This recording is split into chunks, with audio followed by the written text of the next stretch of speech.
All right, this is a video on note finding, why it's important, and how to practice it best. So, note finding is something that you should do at the beginning of each and every practice with your child.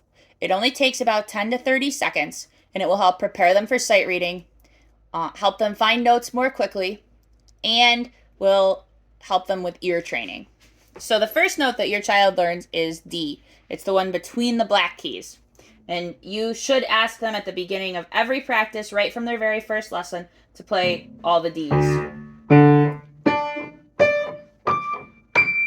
Now, one big thing is sometimes parents want their child to use a specific hand when they're finding the D's, and that actually doesn't matter. They can use just right hand, just left hand, or switch halfway through. They can also use any finger they want. However, if your child struggles with finger numbers, note finding can be another time when you can practice finger numbers. So you could say something like, play all the D's with finger 3, play all the D's with finger 5, and that just gives them another opportunity to strengthen and practice finger numbers.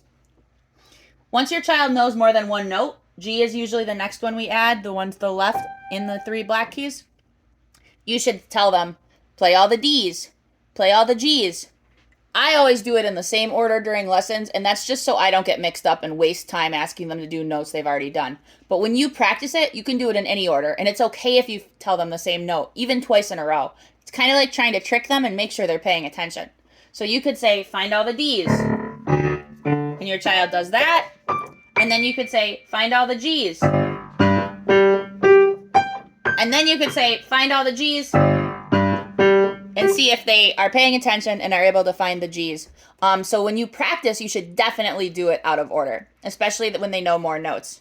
You can make it into a game where they draw out of a hat a note and find that note, or you can use a spinner app and spin to find to tell them what note to find.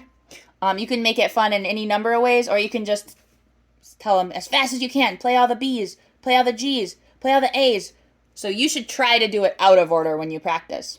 So the reasons that it's so important is, number one, it's really important for kids to be able to find the right note and have notes memorized en rote.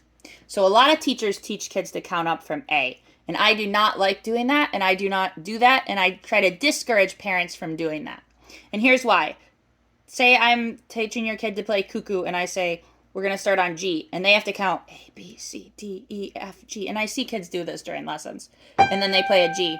That's so much harder than just knowing, oh, G is right here. Okay.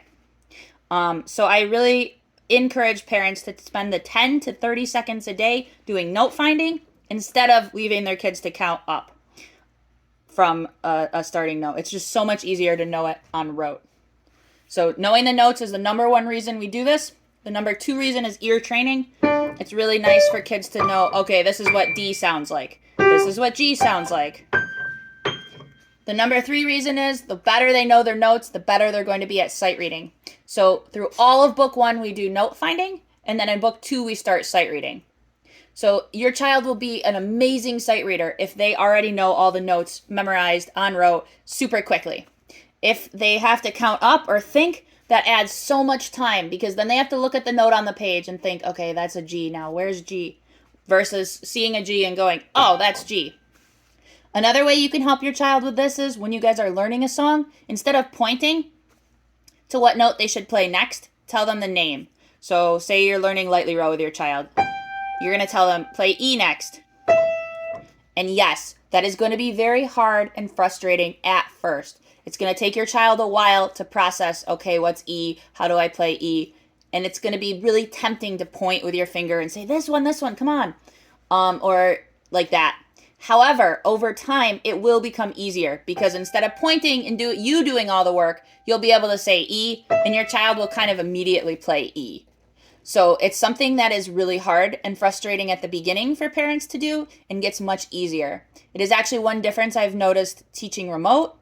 I'm kind of forced because I can't point to the notes. I'm kind of forced to let the child do the work. And that's the way it should be. The child should be doing the work. You shouldn't be doing the majority of the work. So tell them when they're learning a song, play F. And it might take them 5 or 10 or even 15 seconds to figure out where F is the first few times. But if you keep doing it, by the time they're done with book 1 and you say play an F, they're going to be playing an F really quickly. And that's another thing that'll help with sight reading, and it'll make practicing with your child easier long term versus short term.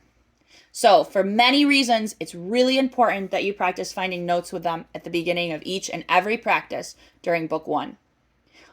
You practice saying the note names in any order you want. They can use any hand, any finger.